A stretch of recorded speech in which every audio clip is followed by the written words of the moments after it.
कहानी की शुरुआत खूबसूरत से कस्बे से शुरू होती है। यहाँ रफाल नाम का बंदा रहता था। रफाल लेडीज कपड़े सिलने का काम करता है और वो अपने इस काम में बेहद माहिर है। रफाल की अभी तक शादी नहीं हुई थी। भले ही उसकी उम्र 40 के पार थी, लेकिन शादी वो किसी जवान लड़की से ही करना चाहता था। उसकी डिमांड को ध्यान में रखते हुए मारिया ने उसके लिए एक जवान लड़की ढूंढ तो ली, लेकिन रफाल को वो कुछ खास पसंद नहीं आती, क्योंकि वो बोल और सुन नहीं सकती थी। मारिया के समझाने पर रफाल शादी करने को मान जाता है। अब मारिया के कहने पर रफाल उसे अपने घर की तरफ ले जाने लगा, ताकि उसे अपना घर भी दिखा सके और उससे कुछ बातें भी कर सके। लेकिन रफाल का घर देखकर लड़की वहाँ से भाग जाती है। इसी कस्बे में नॉर्मन नाम का बंदा भी रहता था। नॉर्मन की बेटी की शादी होने वाली थी, लेकिन उसके पास उसकी शादी करने के लिए पैसे नहीं थे, इसलिए वो काफी परेशान था। उसे परेशान देखकर उसका एक दोस्त उसे रफाल के बारे में बताता है। रफाल कपड़े सिलने के साथ साथ लोगों को पैसे भी उधार देता था। अपने दोस्त की बात मानकर नॉर्मन ने अगले ही दिन रफाल को अपने घर बुला लिया, ताकि उससे पैसों के बारे में बात कर सके। पहले तो रफाल पैसे देने को नहीं मानता, लेकिन फिर जैसे ही उसके सामने नॉर्मन की बेटी रोजी आती है, तो रफाल फौरन हाँ कर देता है। असल में जवान और खूबसूरत रोजी को देखकर रफाल की नीयत खराब हो गई थी, और ये बात रोजी ने भी नोटिस कर ली थी। पैसे उधार देने के लिए नॉर्मन रफाल का धन्यवाद करता है, जबकि रोजी वहाँ से चली जाती है। रफाल की एक आदत थी, जो लोग उससे उधार लेते थे। रफाल जबरदस्ती उनके परिवार में घुलने मिलने लगता था, और अपनी इसी आदत के कारण वो नॉर्मन के परिवार में भी दखल देने लगा था। नॉर्मन का परिवार रोजी की शादी की तैयारियां कर रहा था, और रफाल जबरदस्ती उन्हें अपनी सलाह दे रहा था। ये देखकर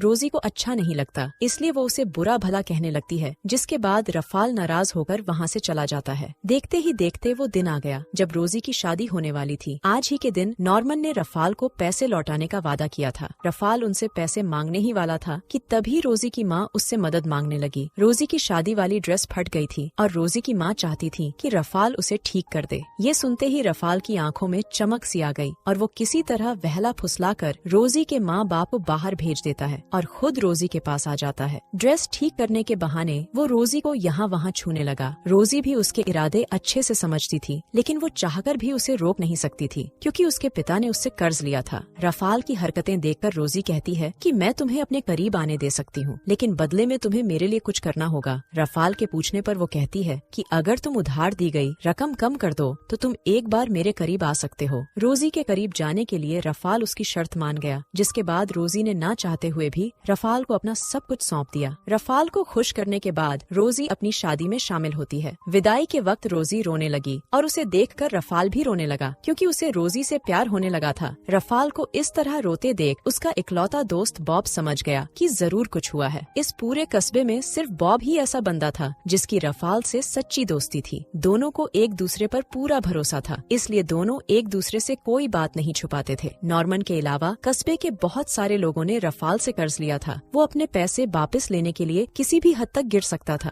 रफाल ने पैसे वसूल करने के लिए 2 बदमाश भी रखे हुए थे, जो जरूरत पड़ने पर किसी की जान भी ले सकते थे। ऐसे ही जब एक बार एक लेडी उसके पैसे वापस नहीं कर पाई, तो रफाल ने उसे मारने का फैसला कर लिया। बॉब उसे ऐसा करने से रोकता है, लेकिन रफाल को समझाना आसान काम नहीं था। वो अपने बंदों के साथ जैसे ही उसके घर जाता है, तो उसे वो लेडी कहीं नहीं मिलती, जिस कारण उसे अपना फैसला बदलना पड़ा। रफाल ये बात भी बॉब को बताता है, लेकिन वो ये नहीं जानता था कि जिसे वो मारना चाहता है, उसे बचाने वाला उसका दोस्त बॉब ही है। बॉब ने लेडी को अपने घर छुपा कर रखा हुआ था, ताकि रफाल उस तक ना पहुंच सके। कुछ दिनों बाद रफाल के पास मैक्स नाम का एक बंदा आता है। मैक्स रफाल से लाखों रुपए का कर्ज लेना चाहता था, जिसे कुछ महीनों बाद वो दुगना कर वापस कर देगा। रफाल उससे सोचने के लिए थोड़ा सा समय मांगता है। रफाल इस बारे में बॉब से बात करता है। बॉब उसे कर्ज न देने के लिए कहता है, क्योंकि उसे वो लोग ठग लग रहे थे। रफाल ने बॉब की बात सुन तो ली थी, लेकिन वो उसकी सलाह मानता नहीं, और मैक्स के पास जाकर उसे कर्ज देने के लिए राजी हो जाता है। जब वो मैक्स से मिलकर अपने काम पर आता है, तो उसे वहाँ पर रोजी का बाप नॉर्मन नजर आता है। नॉर्मन उसे बताता है कि मेरी बीवी की मौत हो गई है, इसलिए पैसे वापस करने में थोड़ी देरी हो जाएगी। अगले ही दिन रोजी की माँ का फ्यूनरल था। रोजी को दुखी देखकर रफाल उसके पास आ गया और उसे हौसला देने लगा, मगर रोजी जानती थी कि रफाल की नजर अब भी उसके जिस्म पर ही है। फ्यूनरल के बाद रोजी का पति घर चला जाता है, जिसके बाद मौका देखकर रफाल उसके पास आता है। वो रोजी से बात करना चाहता था। वो उसे बता देता है कि मैं तुमसे प्यार करने लगा हूँ।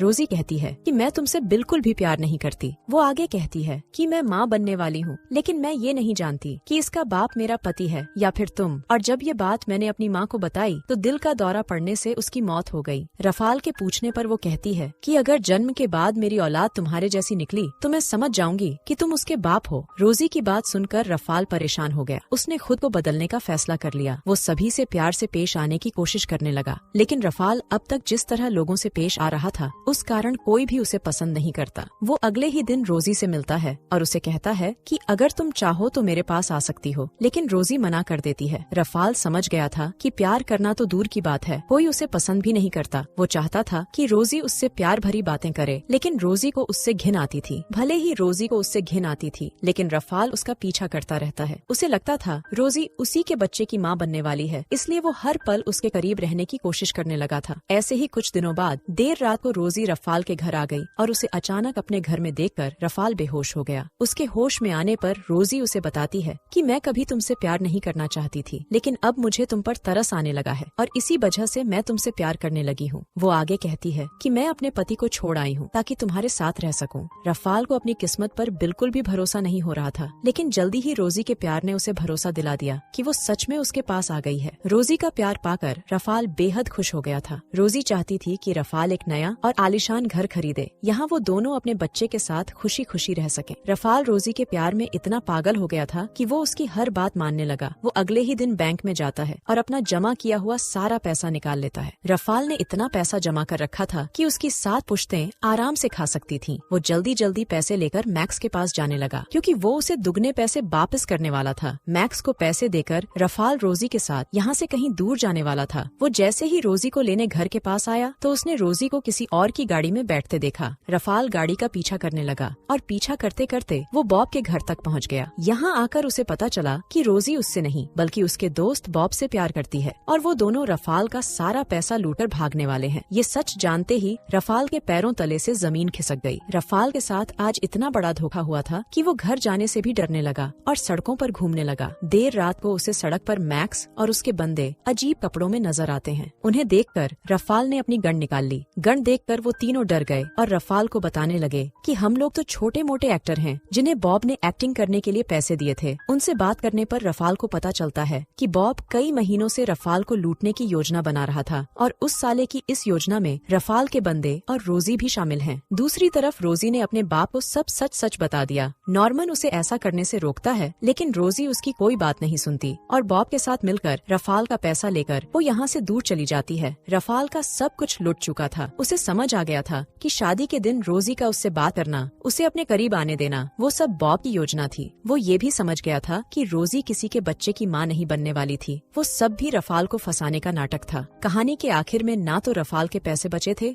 और ना ही घर, क्योंकि रोजी और बॉब उसका सब कुछ लूट कर ले गए थे। इसी के साथ इस कहानी का यही अंत हो जाता है।